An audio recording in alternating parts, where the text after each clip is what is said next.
Olá, crianças, tudo bem com vocês? Eu sou a professora Rosiane e hoje nós teremos aula de matemática. Na aula de hoje, nós vamos aprender sobre medida de tempo.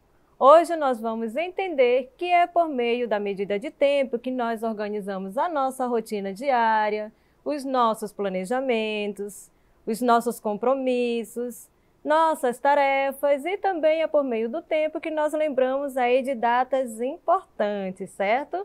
Nós vamos aprender também sobre os instrumentos que nós utilizamos para medir a passagem do tempo.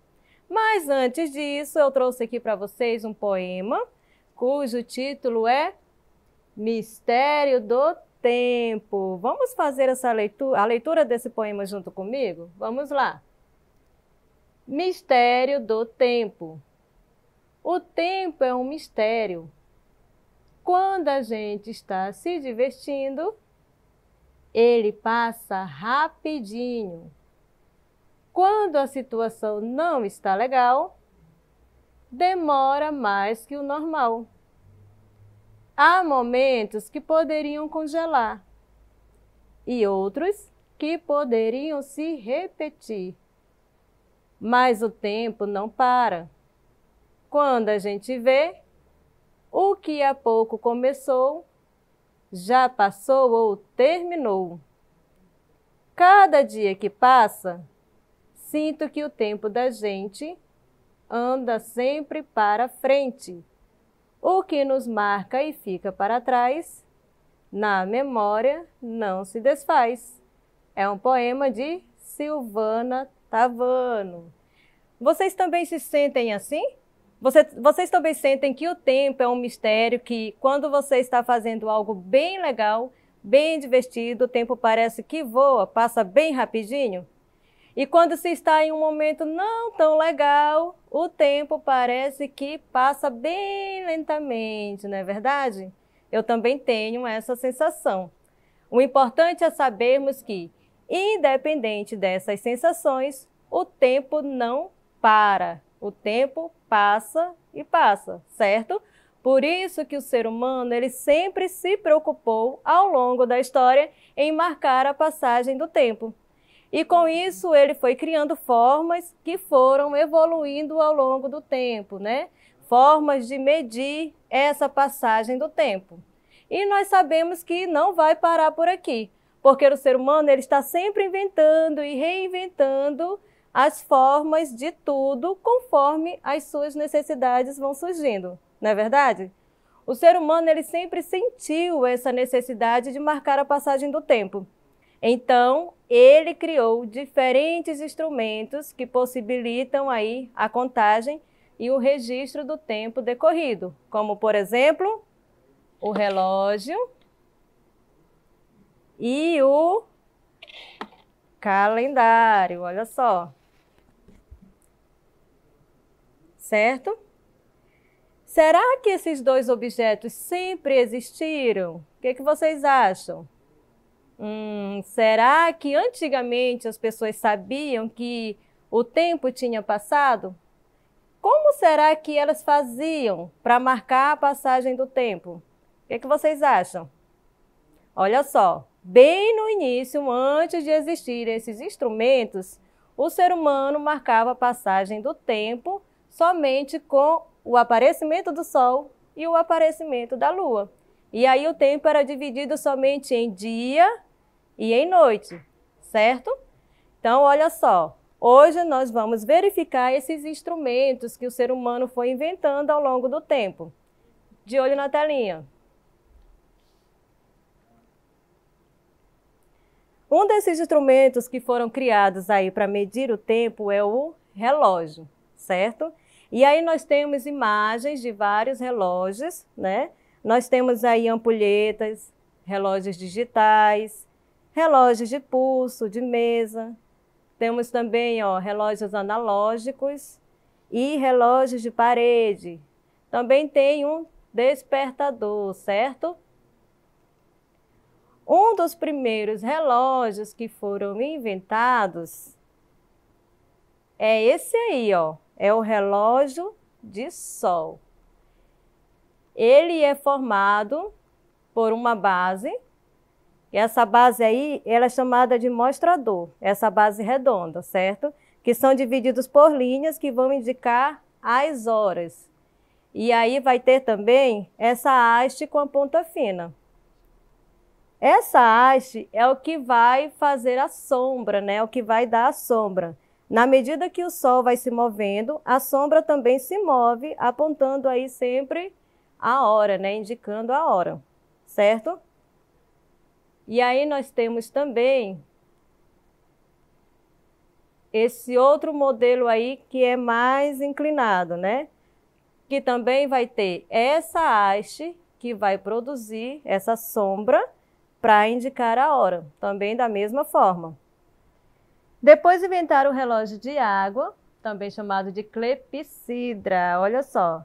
Ele é um dispositivo de água que funciona pela gravidade, certo?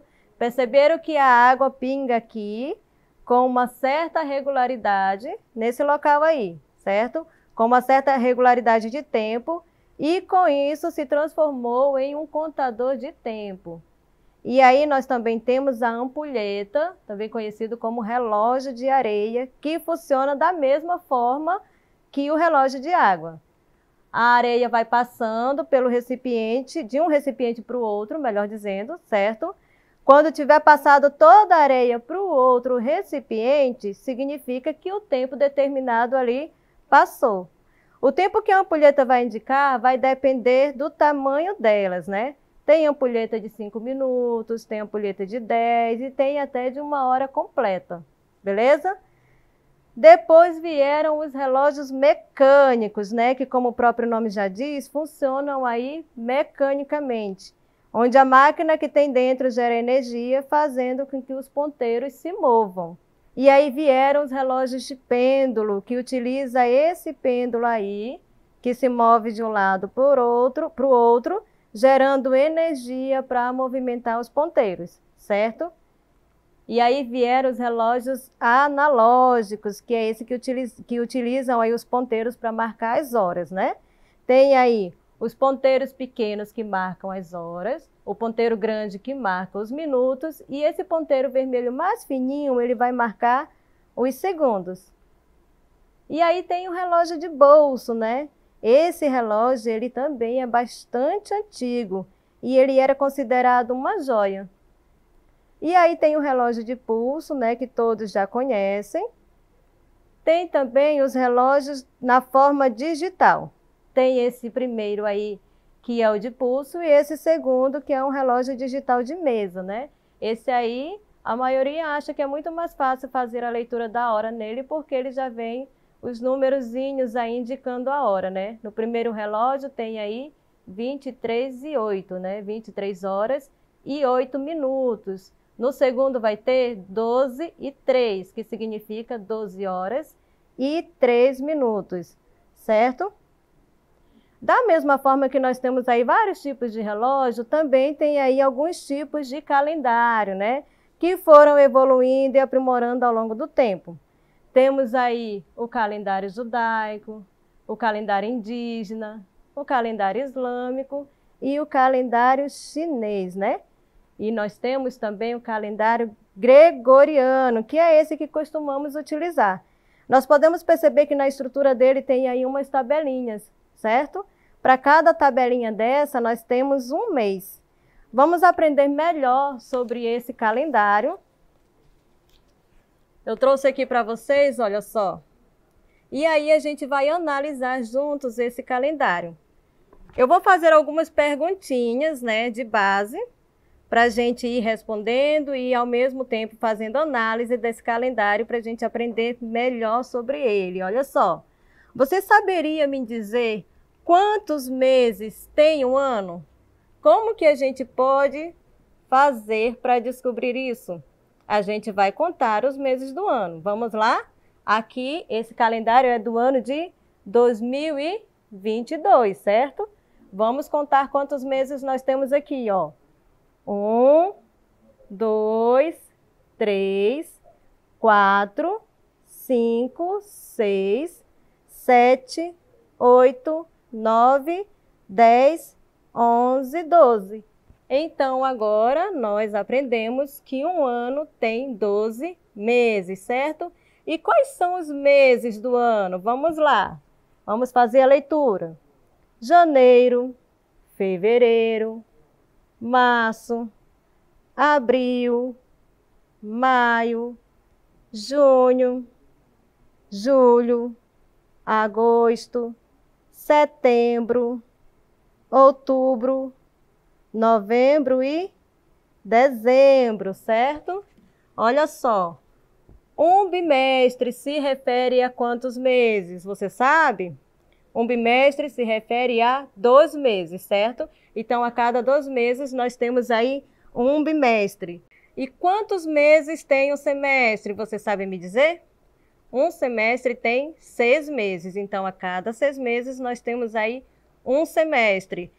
Quantos semestres nós temos em um ano? Você sabe? Olha só, se um ano nós temos 12 meses, um semestre nós temos 6. 1, 2, 3, 4, 5, 6. Essa primeira parte é um semestre. E aí vem a segunda parte. 1, 2, 3, 4, 5, 6. Outro semestre. Então, em um ano, nós temos aí 2 semestres, certo? E quantos dias nós temos em um mês? Olha só, pelo calendário, nós podemos perceber que nós temos meses de 30 dias, como os meses de abril, junho, setembro e novembro. Nós temos meses também que vai ter 31 dias, como janeiro, março, maio, julho, agosto, outubro e dezembro. E aí nós temos também um mês com 28 dias, que é o mês de fevereiro, certo? E a nossa aula de hoje vai ficando por aqui. Espero que vocês tenham gostado e tenham aprendido tudo bem direitinho. E não esqueça que para essas e outras aulas, acesse a plataforma Eduque. Tchau, crianças!